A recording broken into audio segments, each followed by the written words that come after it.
Buen día para todos. En esta sesión vamos a hablar acerca de cómo se dan esos procesos de digestión y absorción de proteínas a lo largo del tracto gastrointestinal. Vamos a ver cuáles son esas enzimas involucradas y vamos a observar cómo puede darse esos procesos de digestión, ya sea a nivel luminal, de membrana y también a nivel intracelular, ¿sí? Que es, digamos, una de las características de esta digestión y absorción de proteínas. Entonces, para hablar de proteínas debemos hablar del componente básico, del bloque básico de ellas, que van a ser los aminoácidos. Entonces, los aminoácidos está conformado, pues, digamos, por un grupo amino, por un grupo carboxilo, ¿sí? Todos los aminoácidos contienen estas regiones, contienen un hidrógeno y una cadena lateral que están unidos a un carbono central. Entonces, dependiendo de la naturaleza de esa cadena lateral, los aminoácidos, pues, en general se han clasificado en diversos grupos. Hasta el momento se conocen alrededor de 20 aminoácidos de importancia para la fisiología humana. Eso no significa que no haya más, hay mucho más aminoácidos, pero los importantes para nosotros son los que están aquí mencionados. Entonces los aminoácidos, de acuerdo a esa cadena lateral, observamos aquí, entonces han sido clasificados, por ejemplo, estos son básicamente lípidos, entonces son clasificados como aminoácidos hidrofóbicos. Estos son, la cadena lateral tiene una carga, y tiene carga, que observamos aquí, están cargados, entonces se dice que son aminoácidos hidrofílicos, y vamos a tener unos aminoácidos especiales, todo dependiendo de ese grupo lateral, esa cadena lateral. Obviamente esto es una forma de clasificación, hay otras formas, por ejemplo dentro de los aminoácidos hidrofílicos hay unos aminoácidos que se denominan acídicos, otros que son básicos, ¿cierto? Otros que son polares, y dependiendo de cuál aminoácido estemos hablando, pues así mismo va a ser la característica que va a, digamos, a presentar ese aminoácido dentro de la proteína, cómo influye dicho aminoácido en la proteína. Entonces, cuando dos aminoácidos se unen, en general se produce la liberación de agua y la formación de un enlace covalente que se denomina un enlace peptídico, ¿sí? Entonces, aquí hay que tener en cuenta que cuando tenemos los aminoácidos libres, pues ese es el nombre que reciben, aminoácidos. Pero cuando vamos a hablar de ese bloque básico en una proteína, hacemos referencia a ellos como un residuo de aminoácido, porque realmente es un residuo. Aquí se pierde esta región o esta, entonces aquí queda un residuo de aminoácido, que es como se va a denominar cuando este aminoácido hace parte de una proteína. ¿Qué se ha descrito con respecto a esto? A partir de unos pocos, ¿sí? Aminoácidos, en el caso para digamos, la fisiología humana, que son alrededor de 20, entonces a partir de estos aminoácidos, pues se puede sintetizar una grandísima variedad de proteínas, ¿sí? Dependiendo inicialmente de cuál es esa cadena lineal, ¿sí? Pero además de esto, se debe tener en cuenta de que esa cadena lineal pues, puede conformar estructuras que hacen aún más complejo, digamos, el poder estudiar estas proteínas. Entonces para las proteínas se han descrito diferentes niveles estructurales. Entonces vamos a tener un nivel primario, ¿sí? En el que vamos a hablar de cuáles son los residuos de aminoácido que conforman esa proteína, ¿cierto? Es la cadena lineal.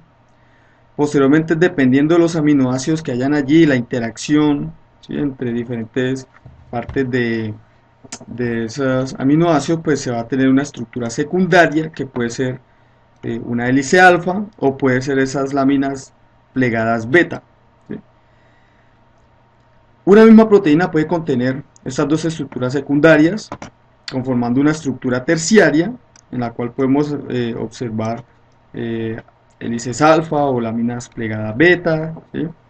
Y dependiendo entonces de esos aminoácidos que conforman esa proteína, pues se pueden formar puentes disulfuros dando una conformación terciaria o una estructura terciaria. Además de esto, entonces vamos a tener que la interacción entre dos o más proteínas para conformar una proteína más compleja funcional, entonces se denomina una estructura cuaternaria. Entonces, digamos que la proteína funcional requiere de unas subunidades, que cada subunidad como tal es una proteína, pero que estando aislada puede ser que no tenga la función completa. Se requiere las otras proteínas y la interacción con esas otras proteínas subunidades para la función completa. Entonces las proteínas se pueden presentar de diferentes formas. Observamos su presentación en forma de carne, ¿cierto? El huevo también tiene proteínas, legumbres, ¿sí? Por ejemplo, vamos a observar que las proteínas también se pueden presentar en forma de plumas, ¿sí? Las plumas son realmente proteína, las uñas, el pelo, todos estos son estructuras proteicas. Entonces, y estas estructuras proteicas, pues, digamos, son las más abundantes en los organismos, alrededor del 50%, por ejemplo, en el humano, del peso lo constituye el músculo, y el músculo, pues, es una estructura proteica. Dentro de todos estos aminoácidos que mencionamos anteriormente, cabe destacar que estos se han clasificado también como aminoácidos esenciales o no esenciales, ¿sí? En la cual los aminoácidos esenciales se adquieren a través de la dieta, son muy importantes porque nosotros no los sintetizamos como tal y se deben adquirir entonces a través de la carne, del huevo, de los alimentos. Mientras que los no esenciales, nuestro organismo los puede sintetizar a partir de los aminoácidos que ingerimos. Entonces, ¿cómo es este proceso de digestión y absorción de proteína? Entonces las proteínas en general tienen su proceso de digestión y absorción, entonces implica diversas enzimas que secretadas al lumen del tracto gastrointestinal que van a generar, que generan en general dipéptidos, tripéptidos, van a generar aminoácidos libres y unos oligopéptidos que posteriormente en unos enterocitos que tienen unas peptidasas, ¿sí? O unas exopeptidasas, generan posteriormente entonces los aminoácidos libres que van a ser transportados a través de la célula hasta el intersticio celular, generalmente dipéptidos y tripéptidos, entonces van a ser absorbidos por el enterocito para posteriormente ser digeridos en el citoplasma y producir aminoácidos libres que van a ser transportados hacia esa, digamos, intersticio celular. Entonces esto tiene varias etapas, hay una digestión luminal, básicamente una digestión de membrana y una digestión intracelular, como vamos a ver en detalle. Entonces, para comenzar a hablar de la digestión luminal, pues hacemos referencia aquí a las glándulas oxínticas en el cuerpo del estómago, que tienen unas células parietales, ¿cierto? Unas células principales, que secretan por una parte el pepsinógeno, las células principales, y las células parietales el ácido clorhídrico. Realmente este ácido clorhídrico es importante para la función de la activación más bien del pepsinógeno en pepsina y permitir pues la digestión de proteínas inicialmente en el estómago. Entonces esta digestión empieza en el estómago a diferencia de los carbohidratos. Los carbohidratos ya sabemos que allí se secretan alfamilasas, en la saliva no se secretan peptidasas, sino que inicia en el estómago en el ambiente ácido. Entonces tenemos que por una parte entonces las células principales secretan el pepsinógeno, por otra parte las células parietales secretan entonces el ácido clorhídrico. Ese pepsinógeno en presencia del ácido clorhídrico se activa en pepsina y esta pepsina es capaz de activar más pepsinógeno en pepsina, y la pepsina entonces es la enzima gástrica estomacal que está implicada en los procesos de digestión de las proteínas hacia péptidos cortos. Este ambiente ácido también puede generar algunos aminoácidos libres digamos, por ese ambiente. Se pueden generar algunos aminoácidos libres que son capaces de romper ese enlace, pero pues digamos no es muy común en general. Entonces aquí se genera son péptidos cortos. Esto hace parte de la digestión luminal, un primer paso en la digestión luminal. Entonces, ¿qué sucede aquí? Entonces aquí en general entre un 15 a un 30% es lo que se ha descrito que se realiza la digestión de proteínas en el estómago, pues digamos mediado por la actividad de estas dos células, la célula parietal que secreta ácido y la célula principal que secreta el pepsinógeno. Entonces de nuevo, este pepsinógeno en presencia de ácido se activa en pepsina, que va a tomar las proteínas y va a generar, digamos, principalmente péptidos. Y pues, aunque aquí menciona algunos aminoácidos libres, eso es principalmente por el ambiente ácido. Entonces, una vez tenemos que, digamos, ha terminado ese proceso de digestión gástrica, entonces ese quimo pasa hacia el duodeno, donde se va a realizar una secreción pancreática. ¿Sí? Entonces, esas secreciones pancreáticas contienen una alta cantidad de simógenos dirigidos hacia la digestión proteica. ¿Sí? Son proteasas básicamente que se secretan en su estado inactivo. Eso es dado por, digamos, las células acinares pancreáticas que realizan esa secreción de esas proteínas. Entonces, las enzimas que son secretadas por el páncreas involucran por una parte, por ejemplo, bueno, en este caso simógenos, no son enzimas propiamente dichas, sino simógenos, la procarbocipeptidasa, ¿sí? Vamos a tener la quimotripsina, quimotripsinógeno, perdón, el tripsinógeno, por aquí también habría proelastasa, ¿sí? Proelastasa, y básicamente, como están en su forma de simógeno, se requiere la activación para su función adecuada. Entonces, en este caso, vamos a contar con una enzima que se denomina enteroquinasa o enteropeptidasa, que está anclada a la membrana de los enterocitos en el intestino delgado. Eso básicamente desde el duodeno hasta el yeyuno se encuentra esta enteroquinasa, que lo que va a hacer entonces es activar el pepsinógeno, ¿cierto? Entonces, como observamos aquí en el tripsinógeno, perdón, activa el tripsinógeno en tripsina. Entonces, una vez tenemos la tripsina activa, ¿cierto? El tripsinógeno en tripsina, una vez tenemos la tripsina activa, esta tripsina lo que va a hacer es activar la procarbocipeptidasa en carbocipeptidasa, el quimiotripsinógeno en quimiotripsina y la proelastasa, digamos, en elastasa, que no está mencionada acá, ¿sí? En elastasa. Y estas enzimas, entonces, algunas son endopeptidasas, otras son exopeptidasas, pues van a generar di y tripéptidos y aminoácidos libres. Entonces, cuando hacemos referencia a endopeptidasas o exopeptidasas, supongamos aquí está, digamos, esto es un oligopéptido, entonces las exopeptidasas hacen la degradación de los aminoácidos terminales y las endopeptidasas no pueden hacer esa degradación de eso, sino solamente de los enlaces internos, ¿sí? Entonces, de esta forma se generan aminoácidos libres o dipéptidos y tripéptidos. Estos dipéptidos o tripéptidos, entonces, básicamente van a ser degradados por unas peptidasas de membrana, ¿sí? Membrana plasmática, que genera aminoácidos libres que posteriormente son absorbidos, pero esto lo veremos un poco más en detalle a continuación. Entonces, de nuevo, estas enzimas pancreáticas requieren de la acción de la enteroquinasa sobre el tripsinógeno inicialmente. Entonces, la enteroquinasa en el tripsinógeno produce su activación en tripsina. Esta tripsina es capaz de activar más tripsinógeno en tripsina. Entonces, la tripsina, una vez activa, favorece entonces la activación de quimiotripsinógeno en quimotripsina, ¿sí?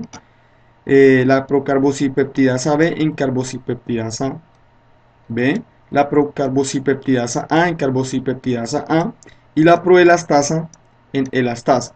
Entonces, estando activa ya la tripsina, la quimotripsina, la elastasa y las carbocipeptidasas, entonces se da la digestión de estos oligopéptidos en nivel de intestino delgado.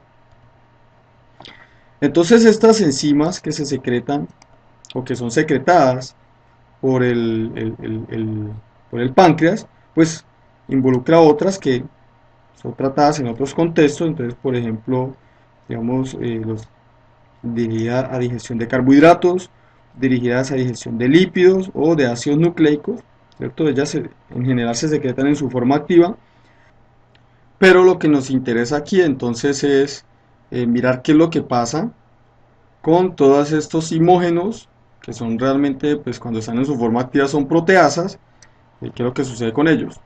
Entonces aquí vamos a tener que las endopeptidasas corresponden al tripsinógeno,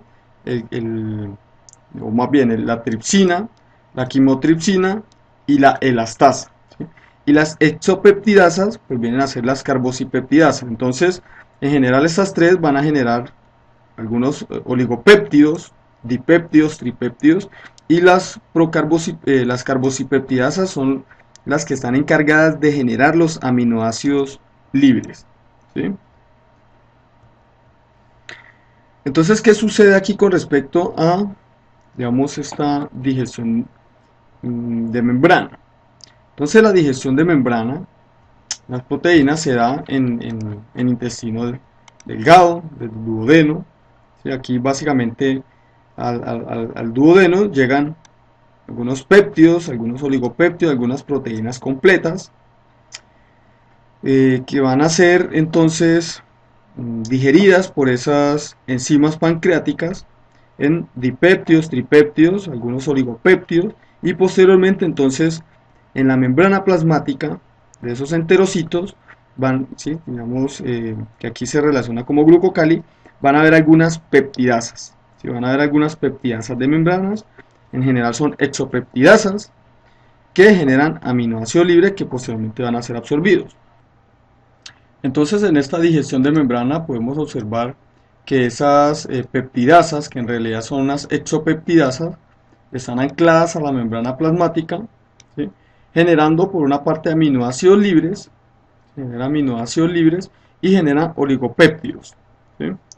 Entonces observemos aquí que los productos de digestión luminal, que generan algunos oligopéptidos, entonces estos oligopéptidos al pasar o al estar sometidos a la acción de estas exopeptidasas, pongamos que aquí tenía uno de 5 aminoácidos, un péptido de 5 aminoácidos, entonces cuando pasa por esta exopeptidasa genera un oligopéptido de 4, ¿sí? Y un aminoácido libre. Entonces el aminoácido libre va a dar este lado. Este oligopéptido de 4 luego está sujeto a la acción de la misma exopeptidasa u otra, ¿sí? Pues digamos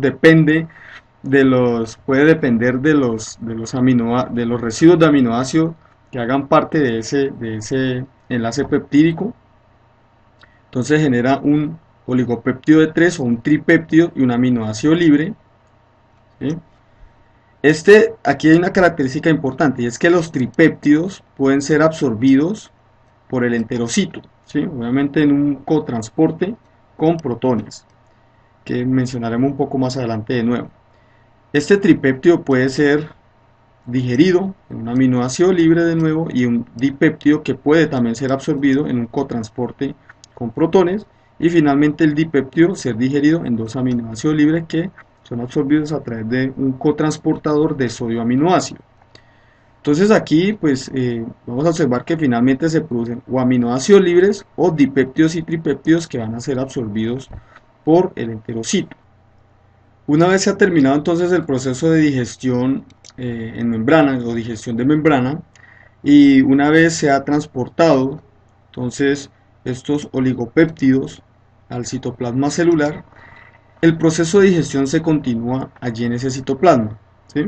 Entonces aquí van a ser importantes unas peptidasas citoplasmáticas que van a ser tripeptidasas o dipeptidasas, que van a tomar estos dipéptidos y estos tripéptidos, los van a digerir y van a dar como producto los aminoácidos libres, pero al interior pues, del citoplasma de esos enterocitos.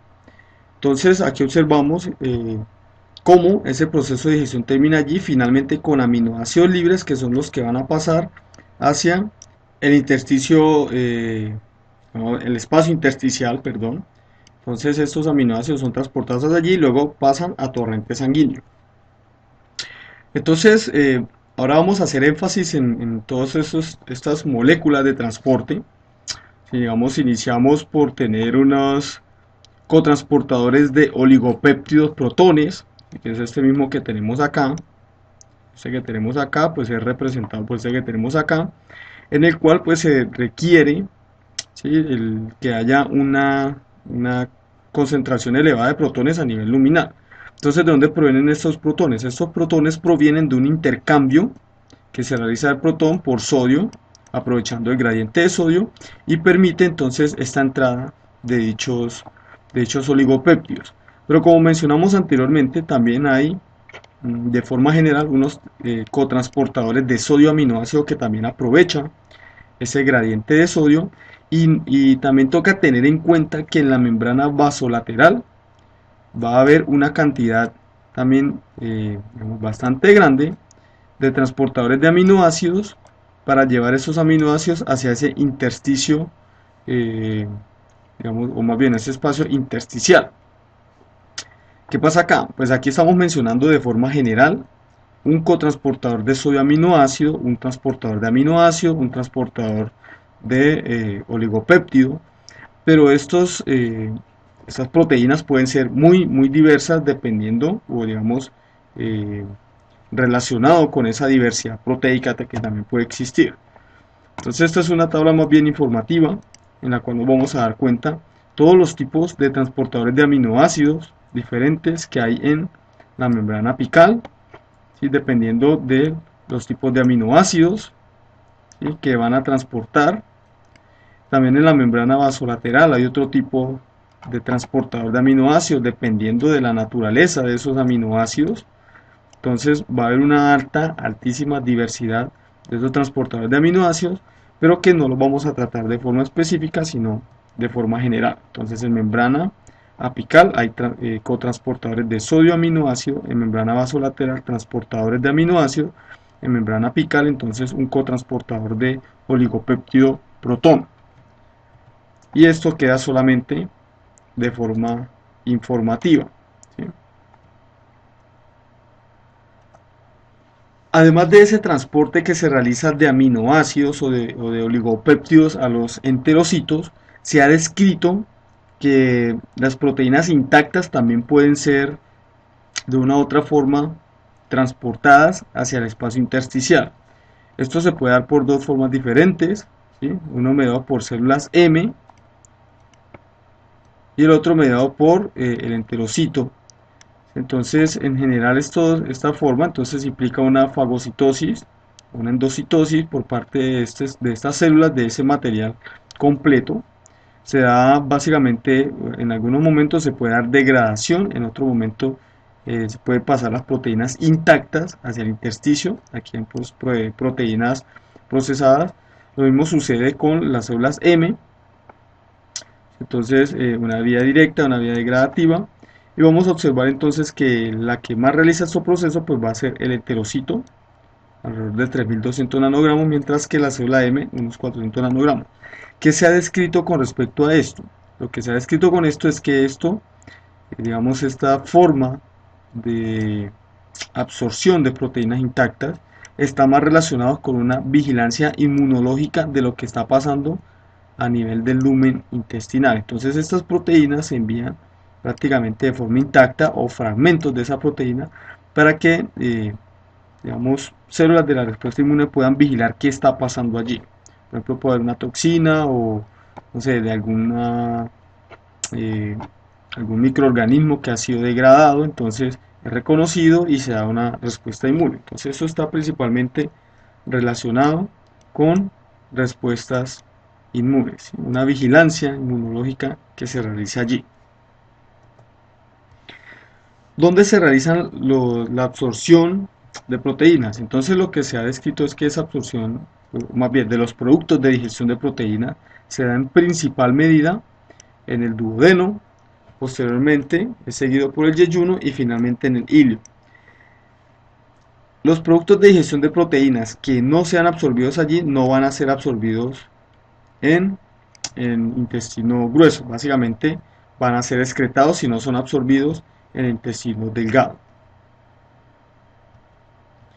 Entonces, como resumen, ¿qué vamos a tener? Entonces, como resumen tenemos de que esa digestión y absorción de proteínas básicamente va a comenzar en el estómago, mediado por la pepsina, ¿sí?, que obviamente proviene de un pepsinógeno que se activa en un ambiente ácido. Esta proteína digerida en el estómago y mediada por la pepsina, pues va a generar unos péptidos, ¿cierto? Unos péptidos que posteriormente van a ser digeridos por, digamos, las peptidasas secretadas por el páncreas. ¿Sí? Una vez activadas, entonces ellas van a desencadenar la digestión de esos péptidos en unos oligopéptidos, ¿cierto? En dipéptidos, tripéptidos, que posteriormente, entonces, las exopeptidasas de membrana van a digerir generando, digamos, aminoácidos libres, y estos aminoácidos libres junto con estos dipéptidos o tripéptidos van a ser absorbidos por el enterocito, ¿sí? Los aminoácidos libres entonces pasan a torrente sanguíneo, los dipéptidos y tripéptidos entonces van a ser digeridos a nivel intracelular, ¿cierto? A nivel intracelular van a ser digeridos para producir los aminoácidos libres. Pero además de digamos, de estos procesos de digestión y absorción, tengamos en cuenta que las proteínas intactas pueden ser también absorbidas, principalmente para realizar vigilancia inmunológica.